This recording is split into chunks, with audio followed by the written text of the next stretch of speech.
میں اللہ تمہارا ولی ہوں، میرا رسول تمہارا ولی ہے، اور تیسرا وہ تمہارا ولی ہے جو حالت رکوع میں زکوٰۃ دیتا ہوا نظر آ جائے۔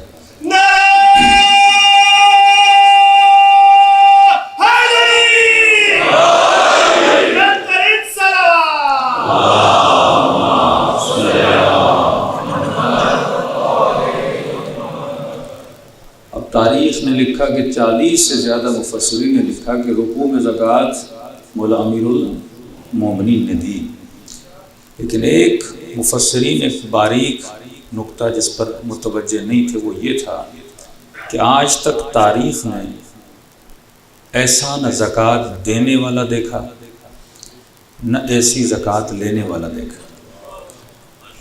آپ کے یہاں بھی نمازیں ہوتی ہیں، جمعہ ہوتا ہے، لوگ خیرات لینے آتے ہیں، لیکن آج تک بھی آپ نے نہیں دیکھا ہوگا کہ نمازی نماز پڑھیں اور لینے والا نماز کے بیچ میں آ کے مانگے، اور آج تک ایسا نمازی بھی نہیں دیکھا ہوگا جو اپنی نماز کے بیچ میں خیرات دے۔ جو مانگنے والا ہے وہ کہتا ہے صبر کرو، جب نماز ختم ہوگی ویسے ہی نمازی کو مسجد کے باہر ہی نکلنا ہے تو جسے دینا ہوگا دے دے گا، اور نمازی بھی کہتا ہے اتنی جلدی کیا ہے، نماز ختم ہو جائے گی اور مجھے اگر کسی فقیر کو دینا بھی ہے تو میں دے دوں گا۔ لیکن فرمایا اس واقعے میں ایک چیز بڑی عجیب تھی، کیونکہ آج تک کسی فقیر کے تصور میں بھی نہیں جاتا کہ کوئی نمازی نماز کی حالت میں دے گا، وہ بھی ویٹ کرتا ہے۔ نہ آج تک کسی نمازی نے یہ سوچا ہے کہ کوئی فقیر نماز کے بیچ میں آ کر مانگے گا۔ تو علماء فرماتے ہیں لگ ایسے رہا تھا کہ فقیر نمازی کو جانتا تھا اور نمازی فقیر کو جانتا تھا، دونوں ایک دوسرے کے مزاج کو جانتے تھے۔ اور جب میرے معصوم سے پوچھا مولا لینے والا کون تھا تو امام نے فرمایا لینے والا جبرائیل تھا، دینے والے علی مرتضیٰ تھے۔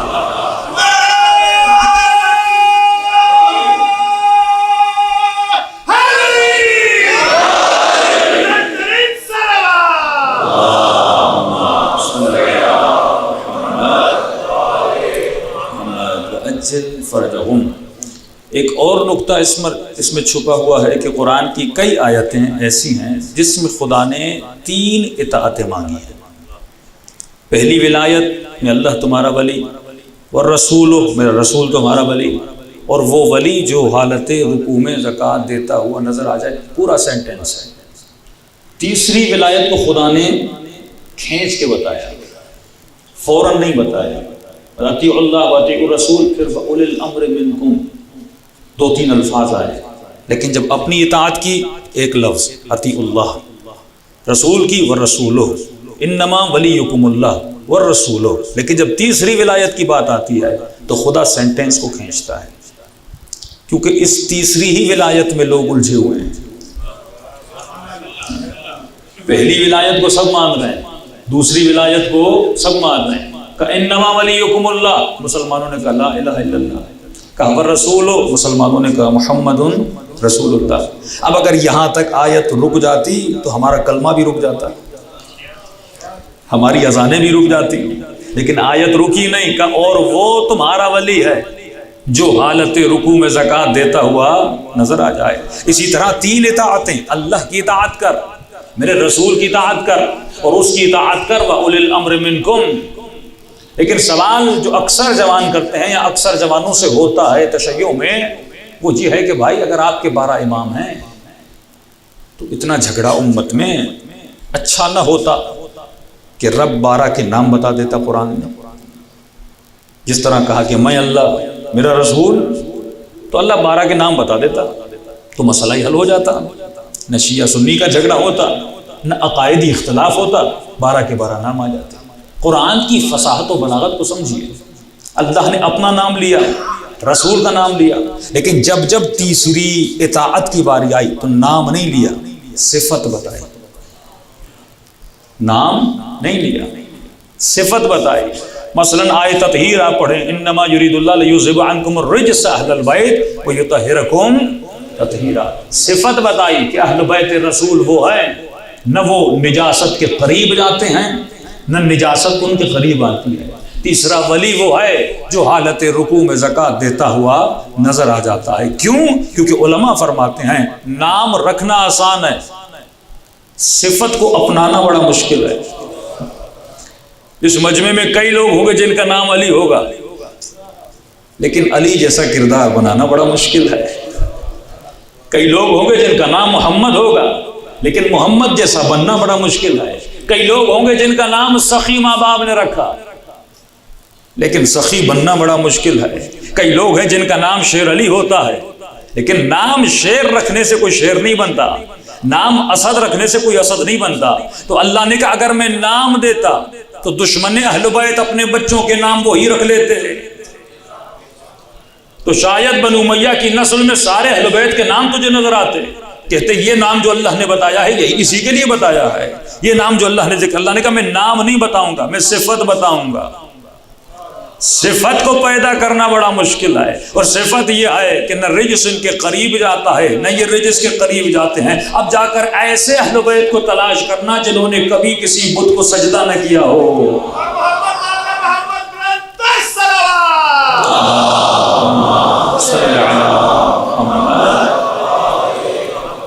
فرمایا وارث نبی وہ ہوگا جو باب مدینۃ العلم ہوگا. اب علی کا نام رکھ لینا آسان ہے، لیکن علی جیسا سلونی والا دعویٰ کرنا تو بڑا مشکل ہے نا. صفت کو پیدا کرنا بڑا مشکل ہے. کتنی بھی دنیا کوشش کر لے لیکن علم امامت کو اپنے پاس تو نہیں رکھ سکتی نا. کتنی بھی دنیا نام رکھ لے لیکن امیر المؤمنین جیسا علم تو کسی کے وجود میں نہیں آ سکتا نا، زہد تو کسی کے وجود میں نہیں آ سکتا نا. تو اللہ نے کہا میں صفت بتاؤں گا.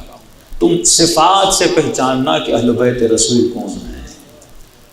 حسین اپنی صفات بتا کر گئے کہ یہ الہی کردار ہے، اور یزید اپنی صفات بتا کر گیا کہ یہ شیطانی کردار ہے. اب فیصلہ تمہارے اوپر ہے، کیونکہ سب سے مضبوط ترین جو پہچان ہوتی ہے وہ صفت کی پہچان ہوتی ہے. انبیاء ما قبل کو دیکھ لیں، تورات ہو انجیل ہو، خدا نے ہمیشہ صفت بتائیں. خود تورات میں لکھا ہوا ہے، خود انجیل میں لکھا ہوا ہے کہ جو آنے والا نبی ہوگا وہ اپنی مرضی سے کچھ بھی نہیں کہے گا، وہی کہے گا جو مرضی الہی کہے گی. اس کے اندر صفت امانت ہوگی، وہ امین ہوگا. اب پورے مکے میں ڈھونڈ لیں، محمد کے علاوہ کوئی اور امین ملتا نہیں ہے. کافر ہو کر بھی محمد کو امین مان رہا ہے، کیونکہ نام سے زیادہ صفت انسان کی پہچان کرواتی ہے. صلوات پڑھے محمد و آل محمد.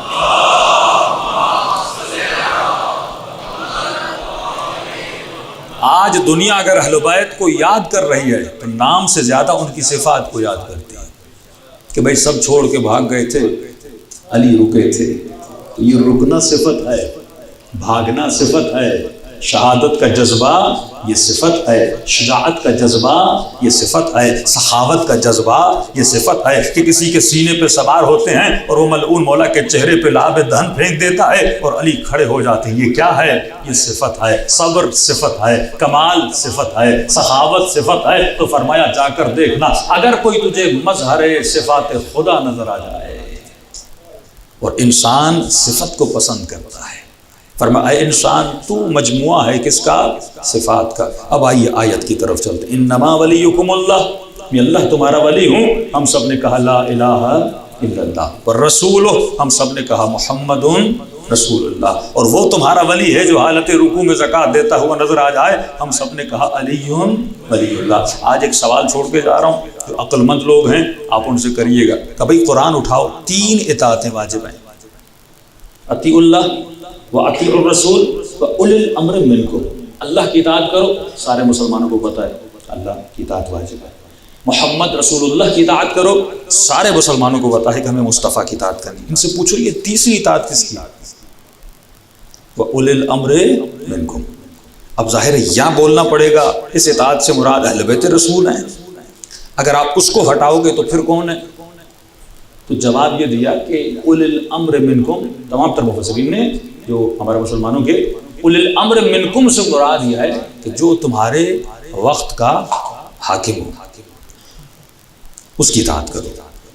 اس کا مطلب یہ کہ اس وقت پاکستان میں ہم سب پر عمران خان کی اطاعت واجب ہے. اور اطاعت ملائی ہوئی اللہ نے، اللہ کی اطاعت، رسول کی اطاعت اور اُولِي الْأَمْرِ کی اطاعت. بھائی کوئی تو مشابہت ہونی چاہیے نا تینوں اطاعتوں میں. اللہ تیسری اطاعت کو اپنے ساتھ رکھ رہا ہے، اللہ تیسری ولایت کو، اللہ تمہارا ولی، رسول تمہارا ولی، اور وہ ولی جو حالت رکوع میں زکات دیتا ہے، تینوں ولایتوں کو ساتھ رکھ رہا ہے۔ یہ من کنتم مولا تو نہیں ہے کہ تم دوست بنا دو، دوست بنا دو، چلو اچھی بات ہے آپ نے دوست بنا دیا، لیکن یہاں تو اطاعت کرنی ہے۔ دوست کی اطاعت تو واجب نہیں ہوتی، لیکن اللہ کی اطاعت واجب ہوتی۔ النبی اولا بانفسکم، اطاعت سے مراد کیا ہے؟ فرمایا یہ نبی تمہارے نفسوں کا مولا ہے۔ نبی کی اطاعت کیسے ہوتی ہے؟ تمہارے نفسوں کا مالک، تمہاری جان کا مالک، تمہاری اولاد کا مالک، تمہارے مال کا مالک۔ کیا مطلب اولا بانفسکم؟ فرمایا اگر محمد چاہے تو تمہاری اجازت کے بغیر تمہارے مال کو راہ خدا میں دے سکتا ہے، کیونکہ وہ مالک ہے۔ وہ چاہے تو تمہاری اجازت کے بغیر تمہاری بیوی کو طلاق دے سکتا ہے، کیونکہ وہ تمہارے جان و مال و ناموس کا کیا ہے؟ مالک ہے۔ یہ اطاعت سے مراد ہے۔ جس طرح اللہ مالک، اسی طرح محمد مالک، اسی طرح وہ تیسرا بھی مالک ہوگا جس کی مجھے اطاعت کرنی ہے۔ تو کہہ دیا کہ وقت کا حاکم جو ہے اس کی اطاعت واجب ہے۔ اور آپ کے اسی اسلام آباد کا واقعہ ہے کہ جب لال مسجد پہ حملہ ہوا تو پرویز مشرف نے ان کو جو پیغام بھیجا تھا، کہا تھا بھائی آپ خود ہی تو کہتے ہو اولی الامر سے مراد وقت کا حاکم ہے، تو تم میری اطاعت کیوں نہیں کر رہے؟ کوئی پیمانہ تو ہوگا۔ اب جب قرآن کی تفسیر اگر کوئی غلط دروازے پہ چلا جائے تو خود مسلمان پھنس جاتا ہے۔ تو اللہ نے 3 ولایتیں انسان پر واجب کی، 3 اطاعتیں واجب کی۔ اللہ کی اطاعت ہم نے کہا لا الہ الا اللہ، رسول کی اطاعت ہم سب نے کہا محمد رسول اللہ، تیسری اطاعت وہ جو حالت رکوع میں زکات دیتا ہوا نظر آ جائے ہم سب نے کہا علی ولی اللہ۔ صلوات پڑھے محمد وعلی محمد۔ محمد عجل فرج، بڑی باریکیاں ہیں، صرف قرآن کی ایک آیت کو لے لیں آپ پوری کائنات کو ہدایت دے سکتے ہیں، لیکن انسان کی عقل کو جھنجھوڑا جائے۔ مجلس رسم نہیں ہے، مجلس عقل کی گرہ کو کھولنے کا نام ہے۔ رسم ہوگی تو پھر عبادت نہیں ہوگی، لیکن اگر عبادت ہے تو عبادت کا مطلب یہ ہے کہ انسان کی عقل کو جھنجھوڑو، کیونکہ انسان کی پہچان ہی انسان کی عقل ہے، انسان کی پہچان ہی انسان کا شعور ہے۔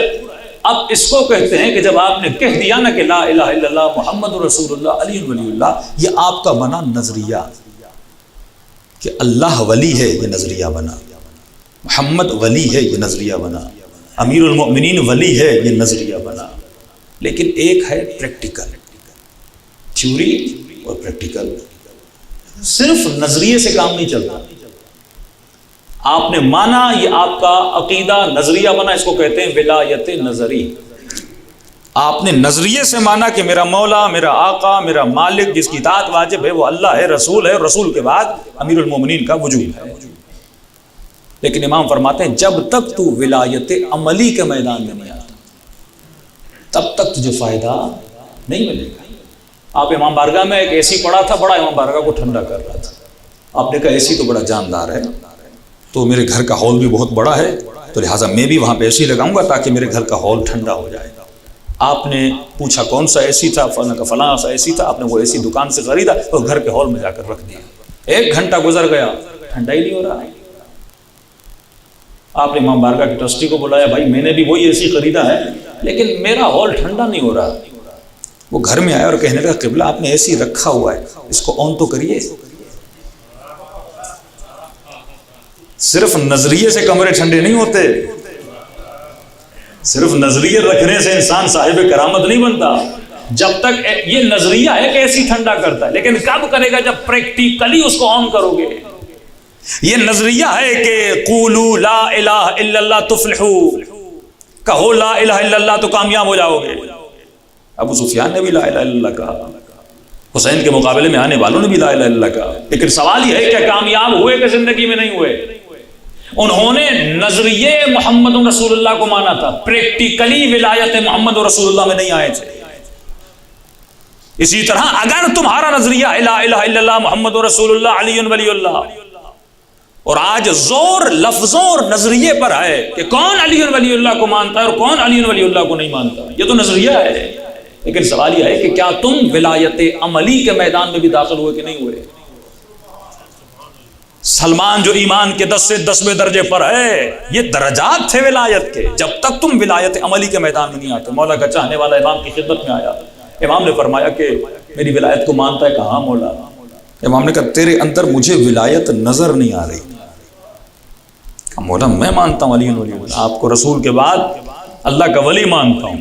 امام فرمایا جب تو اعلان کرتا ہے نا کہ لا الہ الا اللہ، اس کا مطلب پوری دنیا کو کہتا ہے اب میرے اوپر اللہ کی حکومت ہے، محمد رسول اللہ، اب میرے اوپر محمد کی حکومت ہے. جب کہتا ہے علی ولی اللہ، گویا تو اعلان کرتا ہے اور دنیا کو یہ کہتا ہے کہ آج کے بعد اگر میرے اوپر کسی کی حکومت ہے تو علی کی حکومت ہے، لیکن مجھے تیرے وجود پر علی کی حکومت نظر نہیں آتی. کہ مولا کس طرح ولایت عملی کے اندر داخل ہو جائے. نظریہ اپنی جگہ، نظریے انسانوں کو آباد نہیں کرتے جب تک ان نظریوں پہ عمل نہ کیا جائے. بہترین قانون ہے پاکستان کا، لیکن ایسے قانون کا فائدہ کیا جس پہ عمل نہ ہو. ہاں قانون ہو کو چور کو سزا ملے گی، راشی کو سزا ملے گی، لیکن سزا ملے ہی نہ تو فائدہ کیا. جب تک سزا پہ عمل درآمد نہ ہو تب تک قومیں آباد نہیں ہوتی. اسی طرح جب تک نظریے پہ عمل نہ ہو، اور جب انسان عمل کرتا ہے تو بتاؤں گا کہ اہل بیت اس انسان کو کیا کیا عطا کرتے ہیں. تو فرمایا جب تک تو ولایت عملی کے میدان میں داخل ہو. ہمارے ممبر پہ صرف ولایت نظری کا شور ہوتا ہے، لیکن لوگوں کو ولایت عملی بتائی نہیں جاتی. نظریے سے کچھ نہیں ہوتا. اس نظریے پہ جب تک قومیں عمل نہ کریں. ہر کسی کو پتا ہے کہ مسلمان کامیاب ہے، ہر کسی کو پتا ہے کہ فلاں رسول خدا کے نعرے میں اور رسول خدا کی زندگی گزارنے پر ہے، لیکن جب تک اس پہ عمل نہیں ہوگا. ریاست مدینہ کا نظریہ رکھنا اور ہے، لیکن ریاست مدینہ بنانا اور ہے. فرق ہے نعرے مارنے میں اور اس نعرے پر عمل کرنے میں زمین و آسمان کا فرق ہے. حسین کو خط لکھنا اور ہے، لیکن جس کو حسین خط لکھے یہ ولایت عملی کا میدان ہے. 20,000 خط حسین کو لکھے گئے اور ایک خط حسین ابن علی نے لکھا تھا. اس پہ کتنے لوگوں نے عمل کیا؟ تو اصل جو چیز ہے یہ ہے کہ تمہارے وجود میں ولایت عملی کتنی ہے، پریکٹیکلی ولایت تمہارے وجود میں کتنی ہے. مولا یہ ولایت کب آئے گی؟ فرمایا کہ انسان قرآن کی آیت پڑھ، لا یمسہ الا المطہرون. یہ ہے ظاہر قرآن. اس قرآن کو بغیر طہارت کے تو مس بھی نہیں کر سکتا. جب تو ظاہر قرآن کو بغیر طہارت کے مس نہیں کر سکتا تو باطن قرآن کو کیسے مس کر سکتا ہے؟ ہر چیز کی کنڈیشنز اور شرائط ہوتی ہیں. دخول ولایت میں آنے کے لیے پہلی شرط ہے طہارت. جب تک تو پاک نہیں ہوتا ولایت عملی کے اندر نہیں آ سکتا. اللہ نے شرط رکھی، کنجیاں رکھی ہیں. پوری زندگی تو عبادت کرتا رہے، مجلسوں میں آتا رہے، ماتمداریاں کرتا رہے، اللہ اور نبی کا نام لیتا رہے، لیکن خدا نے شرط رکھی انما یتقبل اللہ من المتقین. میں اگر نماز قبول کرتا ہوں تو متقین سے. اس کا مطلب کچھ ایسے نمازی ہیں جو متقی نہیں ہیں، کچھ ایسے روزے دار ہیں جو متقی نہیں ہیں، کچھ ایسے لوگ ہیں جن کے وجود میں تقویٰ نہیں ہے. تو خدا نے شرط رکھی. اسی طرح شرط دخول ولایت یہ ہے کہ جب تک تمہارے وجود میں طہارت نہیں آ جاتی تب تک تو ولایت کے ڈور سے اندر داخل نہیں ہو سکتا. اور ابتدا طہارت کا پہلا درجہ یہ ہے کہ انسان اپنے کپڑوں کو پاک رکھا. ابتدائی درجے بتا رہا ہوں آپ کو. پہلا درجہ یہ ہے کہ تمہارا لباس پاک ہونا چاہیے. بچوں کو بچپن سے سکھاؤ کہ اگر کپڑوں پہ نجاست لگ گئی تو نجس کپڑوں سے نماز کا ثواب نہیں ملتا، گناہ ہوتا ہے. مصلی پہ کھڑے رہو، اگر کپڑے نجس ہیں میں اللہ اکبر کر کے نماز پڑھنا شروع کر دوں، وہ نماز میرے لیے عذاب بن جاتی ہے. نجس لباس کے ساتھ مجلس میں آؤ گے تو ثواب کے بجائے گناہ لے کر جاؤ گے. کیوں؟ فرمایا جس طرح طہارت بہترین ارواح اور نورانی قوتوں کو اپنی طرف کھینچتی ہے، اسی طرح نجاست شیطانی طاقتوں کو اپنی طرف کھینچتی ہے. گندگی رکھی اس پہ مکھی آ کر بیٹھ جاتی ہے، لیکن شہد کی مکھی گندگی پہ نہیں بیٹھتی، پھولوں پہ بیٹھتی ہے. اگر تیرے وجود میں نجاست ہے تو فرمایا جتنی گندی طاقتیں ہیں یہ تمہاری طرف اٹریکٹ ہوتی ہیں، لیکن جب تمہارے وجود میں طہارت ہوتی ہے تو اللہ کی نورانی طاقتیں تیرے وجود میں کیا ہوتی ہیں؟ اٹریکٹ ہوتی ہیں. تو پہلا درجہ طہارت یہ ہے کہ اپنے لباس کو پاک کرو.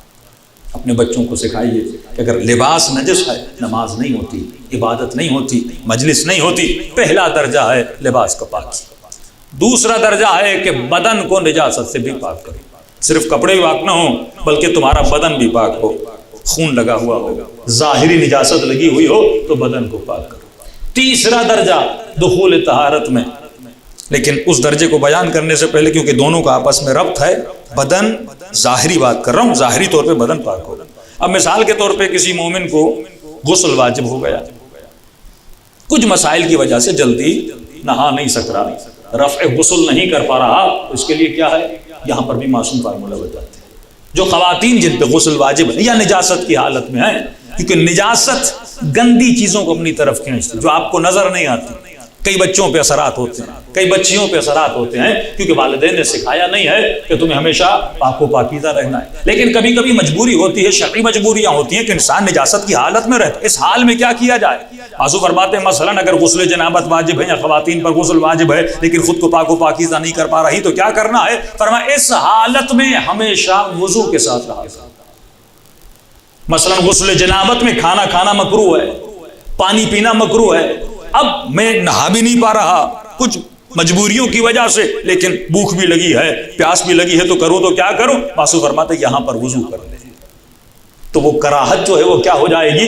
رفع ہو جائے گی۔ تو پہلی طہارت لباس کی، دوسری طہارت ظاہری جسم کی، تیسرا درجہ جو معصوم فتح جس کا ربط بھی اس کے ساتھ، فرماتے ہیں ہمارے چاہنے والے ہمیشہ دائم الوضو رہتے ہیں، ہمیشہ وضو کی حالت میں رہتے ہیں۔ حدیث قدسی بھی آپ کو بتاؤں گا، یعنی مومن علی کا چاہنے والا ہمیشہ وضو کی حالت میں رہتا ہے۔ رسول خدا کے پاس جوان گئے، یا رسول اللہ رزق میں تنگی ہے، روزگار میں تنگی ہے، تو نبی نے فرمایا کیا وضو کے ساتھ رہے؟ تو نہیں رسول اللہ، کہ ہمیشہ حالت وضو میں رہا کرو، اللہ تمہارے رزق و روزی میں برکت عطا کرے گا۔ آیت اللہ بہجت کے پاس ایک بوڑھا آیا اور آقا بہجت نے کہ اس کو میرے قریب لائے، بڑا ملے۔ تو جب بوڑھا گیا تو پوچھا آقا اس کو آپ نے کیوں بولا؟ کہ مجھے اس کے چہرے میں نور نظر آ رہا تھا۔ اور جب بوڑھے سے پوچھا کہ تم ایسا کرتے کیا ہو؟ کہ آقا بہجت کو تمہارے چہرے میں کہ اور کوئی خاص عمل نہیں ہے لیکن ہمیشہ وضو کی حالت میں رہتا ہوں۔ امام رضا کا فرمان سنیے، فرمایا اگر کوئی مومن کسی کام کے لیے جائے اور اس کا کام نہ ہو تو دوش کسی اور کو نہ دے، خود کو دے۔ کہ مولا کیوں؟ کہ اگر وضو کر کے جاتا تو اس کا کام ہو جانا تھا۔ تو مومن ہمیشہ حالت وضو میں رہتا ہے۔ وضو آپ کو نور بنا، اسپیشلی بھی جو کرونا کی بیماریاں چل رہی ہیں، بہترین عمل ہے آپ وضو کی حالت میں رہیں۔ 10 مرتبہ دن میں سینیٹائز کرتے ہو، اس سے اچھا ہے سیدھے سیدھے پانی سے اپنے ہاتھ کو دھو دو۔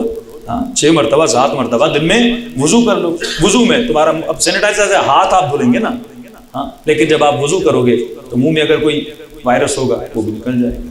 آپ ناک میں استشمام کرو گے پانی کو، اس سے بھی اگر کوئی چیز ہوگی وہ نکل جائے گی۔ دوسرا وضو نور بھی ہے۔ تیسرا وضو کرنے سے پہلے انسان بسم اللہ الرحمن الرحیم پڑھتا ہے، تو جتنی بیماریاں انسان کے وجود سے کیا ہو جاتی ہیں؟ رفع دفع ہو جاتی ہیں۔ سب بات پڑھے محمد و آل محمد۔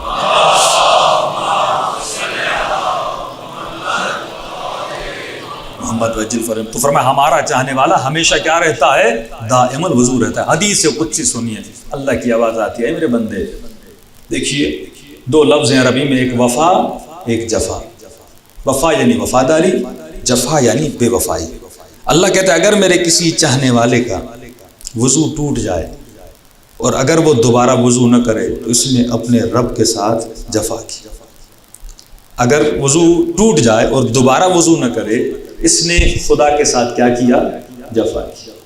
لیکن اگر وضو ٹوٹے اور دوبارہ وضو کرے تو اس نے اعلان وفا کیا اپنے رب کے ساتھ، یعنی ہمیشہ حالت عبادت میں رہ رہا ہے نا، اللہ کی اطاعت میں رہ رہا ہے اور ظاہری اطاعت میں رہ رہا ہے۔ فرمایا اگر وضو ٹوٹا، وضو نہ کیا تو جفا، وضو کیا تو وفا۔ اب اگر وضو کر لیا اور وضو کرنے کے بعد اگر 2 رکعت نماز نہ پڑھے تو اس نے میرے ساتھ جفا کی، اور اگر نماز پڑھے تو اس نے میرے ساتھ وفا کی۔ کسی مومن نے کہا مولانا وضو کی حد تک تو ٹھیک ہے، لیکن یہ نماز والی جو وفا ہے یہ تھوڑی مشکل ہے۔ اب ظاہر ہے آفس میں ہیں، کام پر ہیں، چلو وضو میں تو 2-3 منٹ لگ جاتے ہیں، لیکن آدمی 2 رکعت نماز مصلی ڈھونڈے، سجدہ ڈھونڈے۔ میں نے کہا یہ ہے 2 رکعت مستحب نماز، نہ مصلی کی ضرورت ہے نہ سجدہ کی ضرورت ہے، بیٹھ کے بھی پڑھ سکتے ہو، چلتے ہوئے بھی پڑھ سکتے ہو، ہر حال میں پڑھ سکتے ہیں، اس میں بھی تمہیں 2 منٹ لگیں گے۔ مستحب نماز کسی بھی حال میں آپ پڑھ سکتے ہیں۔ آپ نے وضو کیا، آپ چل رہے ہیں، اللہ اکبر کہہ دیں، تھوڑے سے ہاتھوں کو اٹھائیں، اللہ اکبر، ایسے ہی کھڑے رہیں، الحمد پڑھیں، قل واللہ پڑھیں۔ جب رکوع کی باری آئے تھوڑا سا گردن کو جھکائیں، پھر گردن کو اوپر کریں، پھر سجدے کی باری آئے تھوڑا سا سر کو جھکا لیں، 2 منٹ آپ کو لگیں گے، آپ چلتے چلتے اللہ سے وفا بھی کر کے چلے جائیں گے۔ صلوات پڑھے محمد و آل محمد۔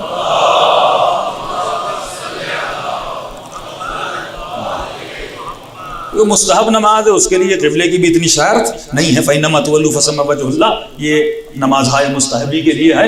اگر پڑھ سکتے ہو، مصلی ہے، ہر چیز اویلیبل ہے، تو بہتر ثواب یہ ہے کہ انسان مصلی پہ پڑھ لے۔ لیکن اگر اویلیبلٹی گاڑی پہ آدمی ہے، وضو کیا، ہاسپٹل میں ہے، اپنے کام پر ہے، کہیں پر بھی ہے، تو چلتے چلتے آدمی 2 منٹ لگتے ہیں، لیکن کسی سے بات نہ کرو، اس 2 منٹ میں اپنی نماز کو ادا کر دو۔ تو کہا وضو ٹوٹا، وضو کیا تو وفا کی، وضو کیا 2 رکعت نماز پڑھی تو وفا کی۔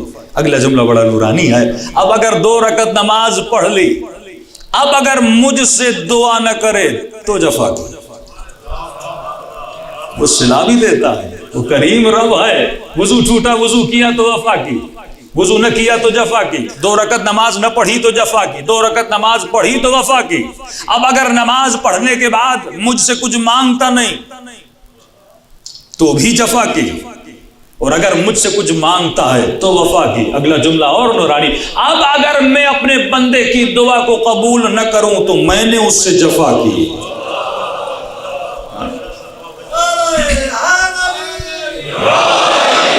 اور وہ خدا وہ ہے جو کسی سے جفا نہیں کرتا، خدا وفا ہی وفا کرتا ہے۔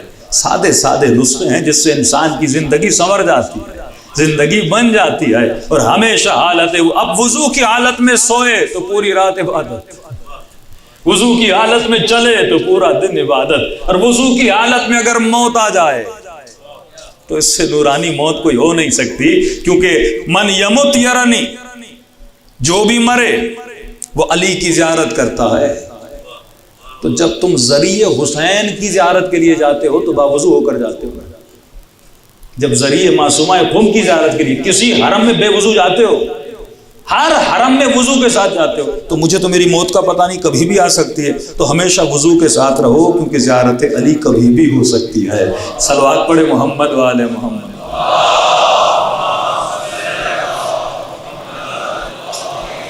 محمد وعجل فرجہم۔ تو یہ پہلا اسٹیج ہے۔ دیکھیے عادتوں کی مثال جو ہے نا، وہ کچے دھاگوں کی طرح ہے۔ جب آپ ایک دن کرتے ہیں کچا دھاگا بن جاتا ہے، 1 مہینہ کیا تھوڑا دھاگا مضبوط ہوتا ہے، لیکن یہ دھاگا کبھی بھی ٹوٹ سکتا ہے۔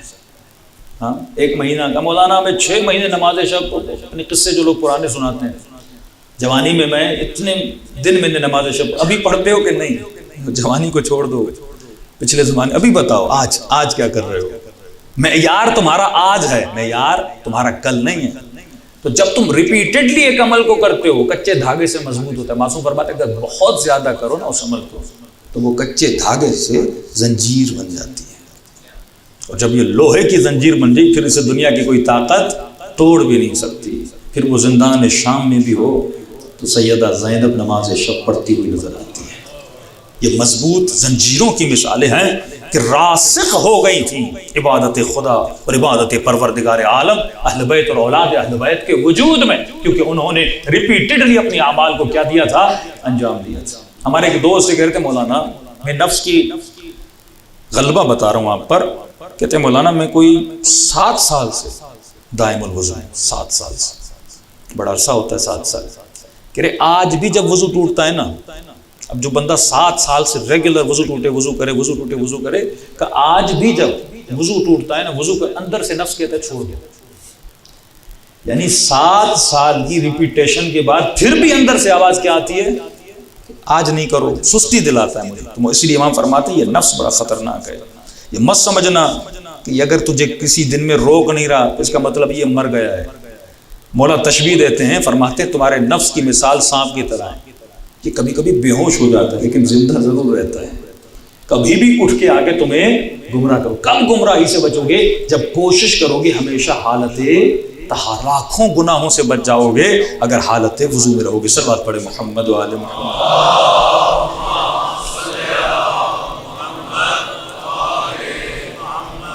بار دیگر صلوات پڑھے محمد۔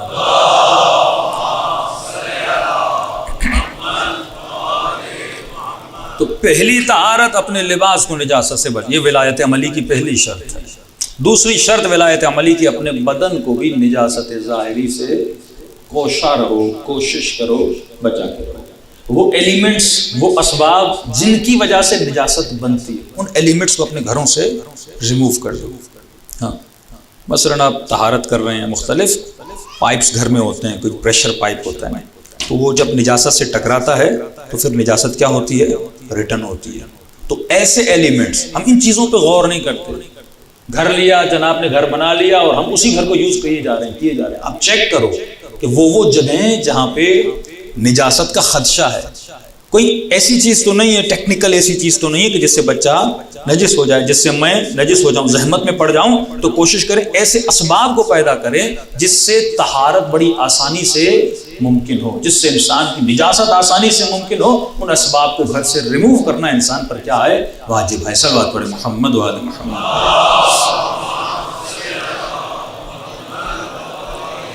محمد وعجل فرجہم۔ تو دو طہارتیں آپ نے سن لی، لباس کی طہارت اور جسم کی طہارت۔ جب انسان اس مرحلے کو پار کر لیتا ہے، اب تیسرے مرحلے میں داخل ہوتا ہے جو تھوڑا محنت طلب مرحلہ ہے، وہ ہے طہارت باطن۔ مولا کا جملہ سنیے، امام فرماتا ہے انسان خدا نے تجھے 7 قلم دیے ہیں، 7 پین دیے ہیں، 7 قلم دیے ہیں، لیکن یہ وہ قلم وہ ہے جب تو ان سے لکھتا ہے تو ان کی لکھائی مٹتی نہیں ہے۔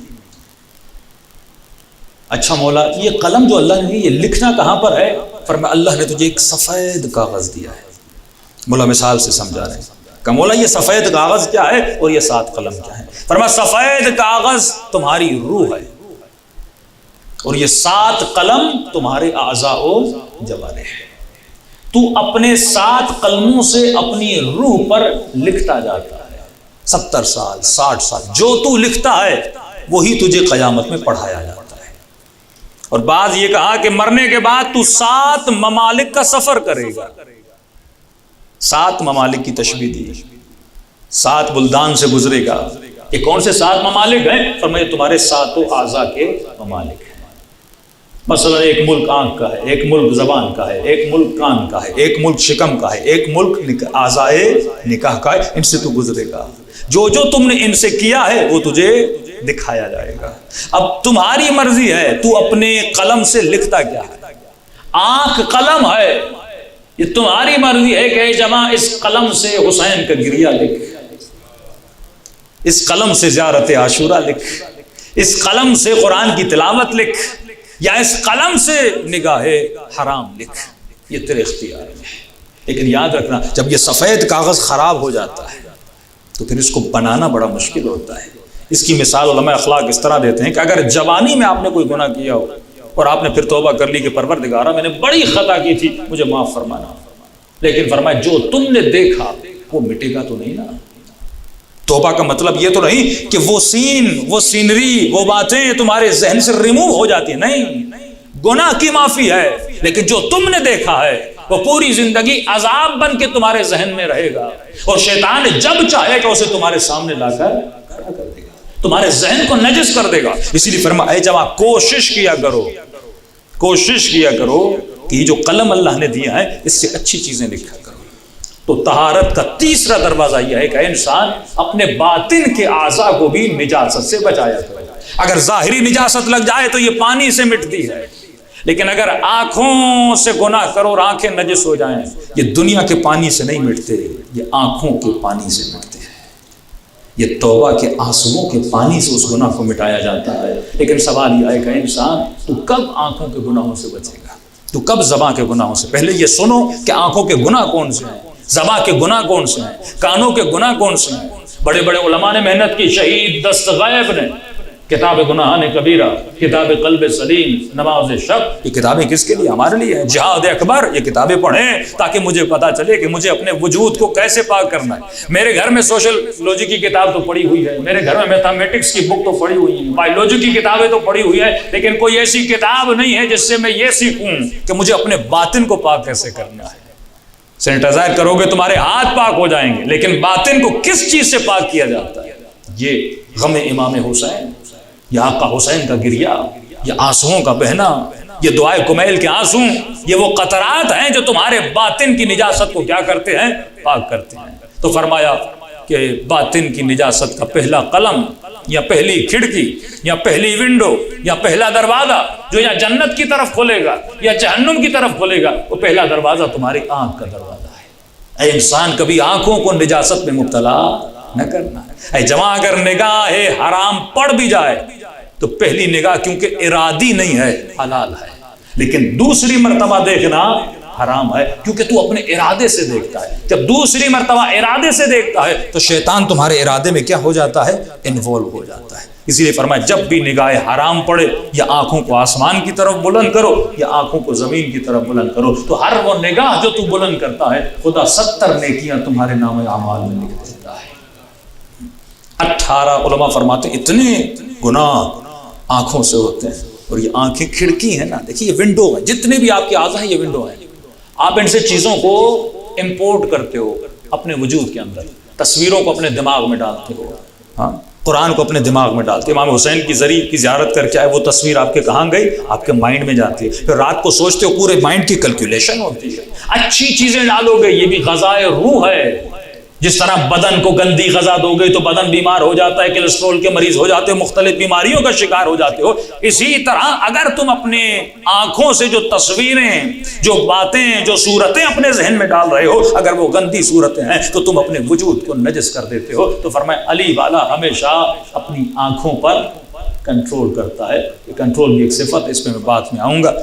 کئی سال پہلے میں نے آپ کو یہ بات بتائی تھی کہ رسول خدا جب ایک جگہ سے گزر رہے تھے تو نبی نے کیا دیکھا؟ عرب کے بڑے بڑے بہادر بڑے بڑے پتھر اٹھا رہے ہیں۔ کسی نے کہا یا رسول اللہ یہ بڑے بہادر ہیں، نبی نے فرمایا ان سے بڑا کوئی بزدل نہیں۔ کیوں یا رسول اللہ؟ کا پتھر کا وزن کتنا ہے؟ 50 کلو، 40 کلو، 60 کلو۔ اے جوان جو باڈی بلڈنگ کرنے جاتا ہے، بڑے بڑے ویٹ تو اٹھاتا ہے اور دنیا کو یہ کہتا ہے کہ میں بڑا طاقتور ہوں، میرے پاس اتنا پاور ہے، 100 kg کا وزن میں اٹھا لیتا ہوں۔ لیکن رسول خدا کی نظر میں سنو طاقتور کون ہے؟ یہ ہاتھوں کی طاقت۔ میں نے پچھلے سال کی مجلس، اتنی طاقت تو گدھے کے پاس بھی ہے، اتنی طاقت تو گھوڑے کے پاس بھی ہے، اتنی طاقت تو ہاتھی کے پاس بھی ہے، لیکن وہ کون سا پاور ہے جو صرف انسان کا پاور ہے؟ وہ قوت ارادے کی طاقت ہے جو کسی کے پاس نہیں ہے، اللہ نے صرف انسان کو عطا کی ہے۔ وہ تمہارے ول پاور کی طاقت ہے، وہ تمہارے اختیار کی طاقت ہے کہ اللہ نے تجھے بندے مختار بنایا ہے، اور مختار بنایا تو تمہارے ارادے کی وجہ سے بنایا۔ اب نبی فرماتے ہیں کتنا بزدل ہے جو 50 کلو کا وزن تو اٹھا لیتا ہے، لیکن جب نگاہ کسی نامحرم پہ پڑتی ہے تو چند گرام کی پلکوں کو بند نہیں کر سکتا۔ کتنا مجبور ہو جاتا ہے کہ آنکھیں پھٹی کی پھٹی رہ جاتی ہیں، اسے نہ شرم آتی ہے نہ اللہ کے حضور میں حیا آتی ہے۔ کیوں؟ کیونکہ یہ غلام بن چکا ہے اپنے نفس کا۔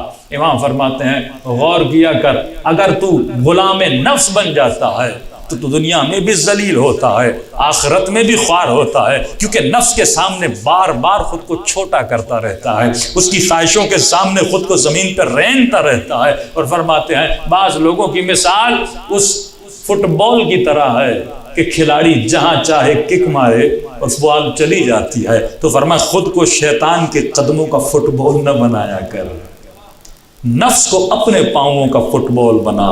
دیکھ علی ابن ابی طالب کے چہرے پہ لعاب دہن پھینکا ہے، لیکن علی کھڑے ہو کر بتاتے ہیں کہ نفس علی کے قدموں کا فٹ بال ہے۔ کوئی ایسا نہیں جو علی کے ساتھ کھیلے۔ علی ارادے کا اتنا مضبوط ہے کہ مولا کے ارادے پہ کوئی اگر حاوی ہوتا بھی ہے تو وہ ارادے پروردگار عالم ہے، کوئی اور ارادہ ان کے ارادوں پہ حکومت نہیں کر سکتا۔ تو انسان یہیں سے پتہ چل جاتا ہے کہ تیرے اوپر ولایت عملی کتنی حاوی ہے۔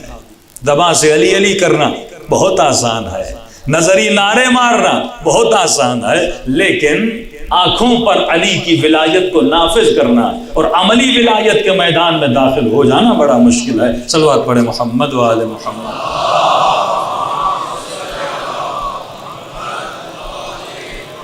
مؤجل فرج